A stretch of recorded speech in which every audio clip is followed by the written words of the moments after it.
Hey guys, today we're going to take a look at my Legend of Dragoon action figures. Now I only just very recently unboxed Legend of Dragoon, which is a PlayStation 1 RPG, but funnily enough, that game actually had a series of action figures, and some really good ones. I'm almost positive that I had more than this. I at least remember having Kongol, and I also remember saving some of the backings of the boxes, but I cannot find any of it for the life of me. So for now, this is what we've got. So we've got our main character Dart on the far left. We've got another playable character Rose, and we have a main antagonist Lloyd. That was it. So yeah, let's just take a look at them. So we'll start off with. Oh, sorry, Rose.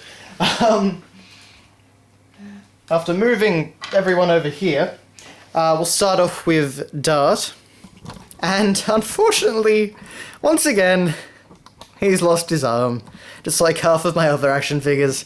But we can see that there's actually a lot of detail on him. He's a very large figure, lots of detail on his armor, very nice kind of glossy metallic paint job. His hair's actually got a very nice paint job, and it's got a lot of detail in it too. His face looks pretty accurate to the artwork for the game, just a bit blank. You know, we've got all the armor on his arm and hand like that. You can rotate his fist, and you can actually rotate certain pieces of the armor like this. And we have all his belts and bits and stuff like that.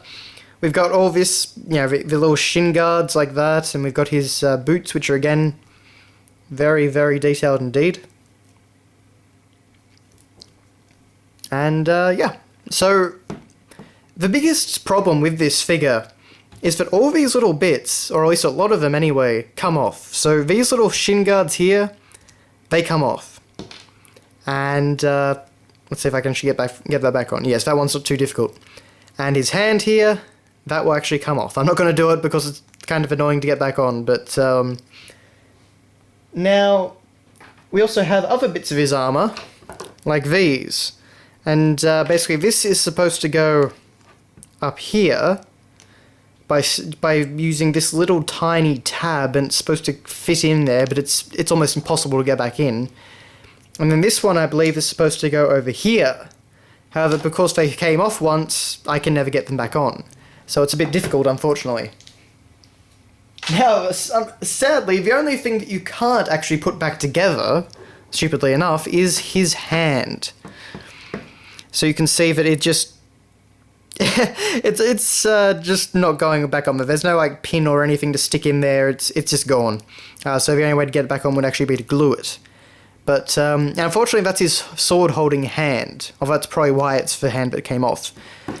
But as you can see, we've actually got a lot of nice detail on there. Some great texturing and some, you know, the little silver band there, and some other little brown bands on, you know, the other parts of it. It's very, very nice.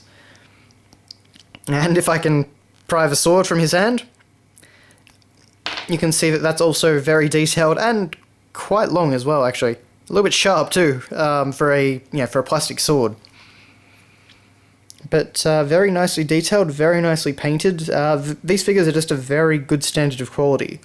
Probably even higher than the Ocarina of Time ones that we looked at in a previous video. Unfortunately, these ones just fall apart very, very easily. So I'd say they're probably more models. Well, they're action figures, but they're kind of practically they're more useful as models, I think. Not because they aren't cool action figures, but just because they break too easily. But anyway, so next up we have Rose with her very, very long rapier. But you know, she's actually very nicely made. She's got a like all her different bits are articulated. You know, we've got the long I don't know what you'd call it. I have, you know, the long clothing that goes up her leg. We've got these little bits that are made of a very kind of soft, floppy plastic. You know, her armor, her little spolders up here, which are made of it, which are connected by that same sort of little tab that was on Dart's stuff. Luckily, this hasn't come off yet, but if it ever does, I just can't get back on. But she's also very detailed. She's got a bit more of an expression on her face, kind of like a smirk. And she's also got this kind of little headband that looks like these long ears and things like that. Her actual ears you can see just are down there. I've got her hair that comes out down here. It's just a big object, so I imagine that could break pretty easily. Anyway, we've got her rapier, which actually has a lot of detail all carved along it. Might not appear properly on the video, I don't know, depends how much focus we get, but it's very nice nonetheless. So yeah, that's Rose. And then finally we have... Oh dear. Oh, there goes the rapier. Not broken or anything, just fallen down. Then we have Lloyd, who is one of the antagonists of the game, and a very, very big character as well.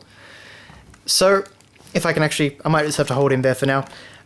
So as you can see, he's got this long, black, flowing cloak, which actually sits over the top of him, and you can take this on and off. It doesn't actually fit him quite properly, because it doesn't actually go over his hair. No matter how much you push on it or anything like that, but... So we might just take this off. You can see that we've got this little plastic thing here, which you slip over it, and that kind of holds it all together. But, if I can actually get it off... There we go. Okay, so I've got this. So basically it's just like this. This little plastic thing here that holds it together is very nicely detailed. It's got a lot of texture, although that may not show up on the camera. It actually looks very metallic, at least for, plastic painted. And it's just very, very high quality like everything else here. And I've got this wing pattern, like you can see. That great kind of eye symbol up the top there. So it's a cool addition, I just kind of wish it fit properly, but, it's nice they put that in there. Now, onto the character himself. So we can see he's, like a lot of villains on the PS1, he has silver hair and a very menacing expression. He's got this little kind of amulet thing up there. All his clothes are pretty detailed, but they're just, they're pretty simple. I mean, he dresses pretty light, apparently. It's all very glossy paint. We've got these little things down here that kind of hang off him. These little patterns on the back. But aside from that, he's pretty simple in terms of his design.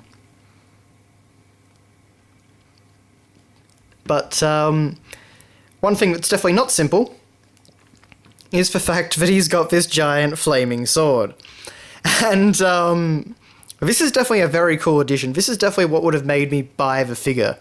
Because you can have him with a normal hand. He actually has a separate normal hand, which you can see right here. But if you give him this other special hand, which is just this part right here, then you can add on this giant sword. And it's definitely a very epic thing. It's transparent. It kind of distorts any images that go through it. And it just looks very cool. I mean, this is the sort of thing that attracts a kid to buy buy an action figure. I've actually got the nice eyes and all the detail of the sword from the game, the CGI cutscenes in that. It's very, very cool. But anyway, that is your look at my Legend of Dragoon figures. So thanks a lot for watching, guys, and I will see you later.